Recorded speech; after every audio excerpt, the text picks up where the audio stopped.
পিসিমা, আপনি তো সকলের বড়, আপনি করুন না বরণ।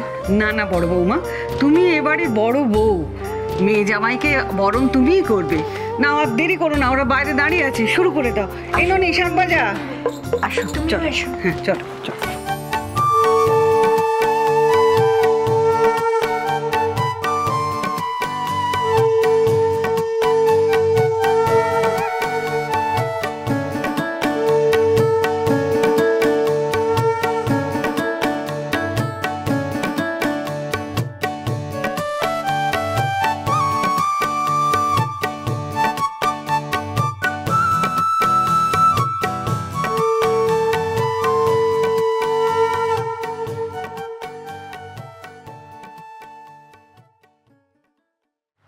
ছোট মা কোথায়? আগে তোরা ভেতরে আয় তো। এসো বাবা, এসো ভেতরে এসো। এসো অরূপ, এসো।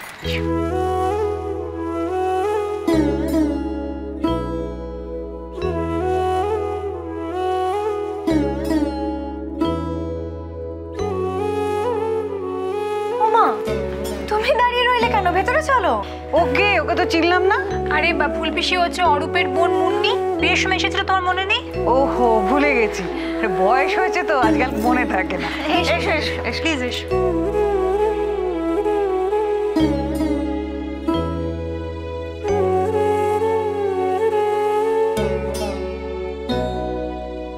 তোর ভাবি, তুই তোর কথা বলতো। হ্যাঁ, তুই কেমন আছিস? তুই নিশ্চয়ই আমাদের সকলকে, এই বাড়িটাকে খুব মিস করছিস না রে? শুধু এই বাড়িটাকে নয় গো, আমি প্রত্যেকটা মানুষকে খুব মিস করেছি। আচ্ছা, বৃষ্টি বৃষ্টি কোথায়? ওকে তো দেখছি না। আর পিসু? হ্যাঁ, আরে বৃষ্টি তো স্কুলে গেছে। আর তুই তো জানিস পার্থর কিরকম ওয়ার্ক প্রেশার, ওর পক্ষে তো ছুটি নেওয়া পসিবলই না, তাই না? এই না না না,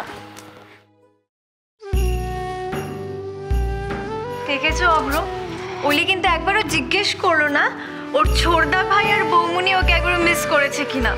এই ওলি, আমাদের ভুলে গেছো না তুমি? এটা কি বলছো বৌমনি? বৌমনি, আমি তোমাদের সবাইকে খুব মিস করেছি জানো তো।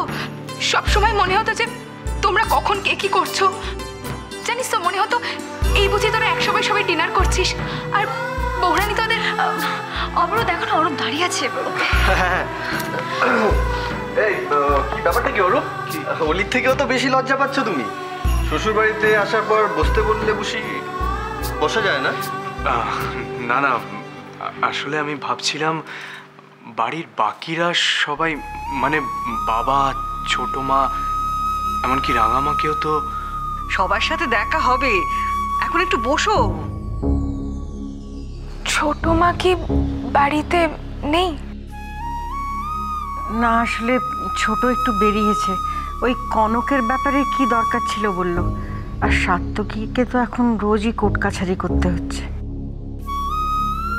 তোমরা সবাই এইভাবে কেন কথা বলছো? আজকে কিছু হয়েছে? না না, সেরকম কিছু হয়নি। অ্যাকচুয়ালি মায়ের শরীরটা একটু খারাপ হয়েছে, তাই ডক্টর বললেন যে অবজারভেশনে রাখতে। ওই কয়েকটা দিনের জন্য নার্সিংহোমে অ্যাডমিট করা হয়েছে। নার্সিংহোম? আরে তুই টেনশন কেন করছিস? এই রুটিন চেক আপের জন্য, সেরকম সিরিয়াস ব্যাপারই নয়।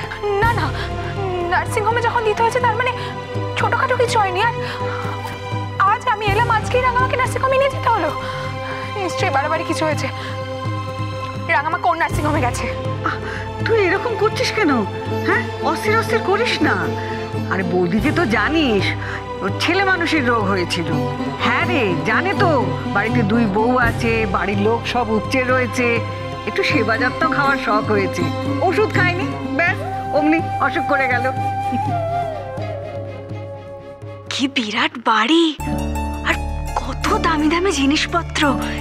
এই সব যদি আমার হতো তাহলে বেশ হতো। বৌদি ভাই এত বড় লোক। অলি, তুই তো বাইরে থেকে এলি, আরে বাবা হাত মুখ ধুয়ে একটু ফ্রেশ হবি তো, যা ঘরে যা। একদম ঠিক বলেছে বড় বৌদি। বলি এই কয়েকদিন ধরে কিন্তু তোর সফটওয়্যারগুলো ভীষণ কান্নাকাটি করছে। যাও তাদের জড়িয়ে ধরে একটু আদর করে দাও। এই আমি একদম ভুলে গেছি, তোদের জন্য কিন্তু আজকে মানে স্পেশালি খুব ভালো রান্না করা হয়েছে। আমার কিন্তু খুব খিদে পাচ্ছে, তাড়াতাড়ি কর, পেট চুই করছে। আচ্ছা, জেঠুমনিও কি বাড়িতে নেই? না, উনি আসলে একটু বিদেশে গেছেন ব্যবসার কাজে। দেখো না, অলি চলে যাওয়ার পর থেকে বাড়িটা কিরকম ফাঁকা ফাঁকা হয়ে গেছে, কোনো কিছুই তো আর আগের মতো। বড় বৌমা থাক না, দেখছো বেচারিদের মন খারাপ হয়ে যাবে, এসব কথা পরে হবে।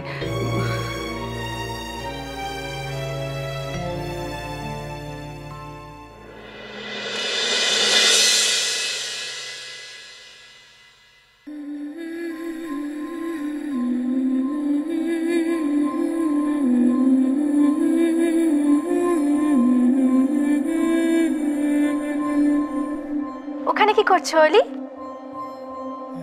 এসো, ওপরে এসো।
আমি জানি তোমার সামনে দাঁড়ানোর মতো কোনো কাজ আমি করিনি। এই সব কিছুর জন্য দায়ী শুধুমাত্র আমি যেটা করেছি সেটা চরম অন্যায়। আমার জন্য বৌরানীকে জেলে যেতে হয়েছে। আমি যদি সেদিন রাহুলকে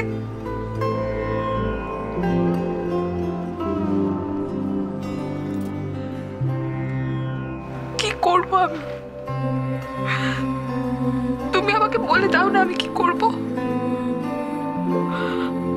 আমি যে কিছুতেই নিজেকে ক্ষমা করতে পারছি না ঠাকুর।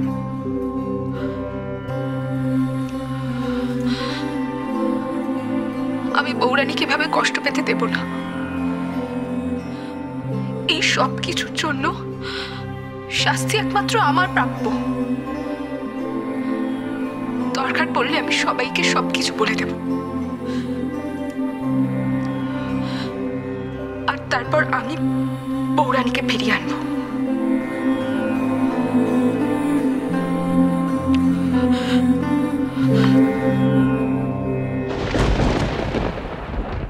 কাল রাতে যা ঘটেছিল সেটা তুমি আর আমি ছাড়া ঘোরাক্ষরও কেউ জানবে না, কথা দাও। কি ব্যাপার অলি?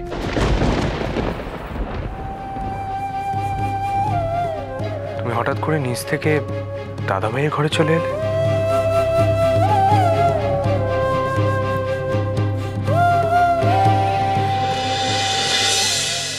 আমার আবার কি হবে? এই চার দেয়ালের বাইরে তো আমার এখন আর কোনো অস্তিত্বই নেই। তুমি এভাবে কেন কথা বলছো কনক? আমার কোনো কথা খারাপ লেগে থাকলে সরি।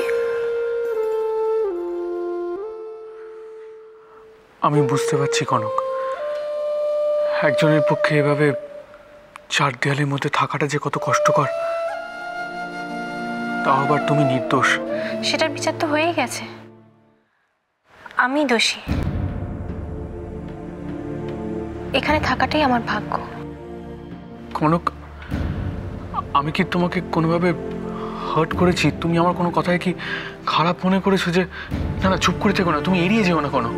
আমি জানি তুমি তোমার অভিমান হয়েছে আমার ওপর। আমার কারো ওপর কোনো অভিমান নেই।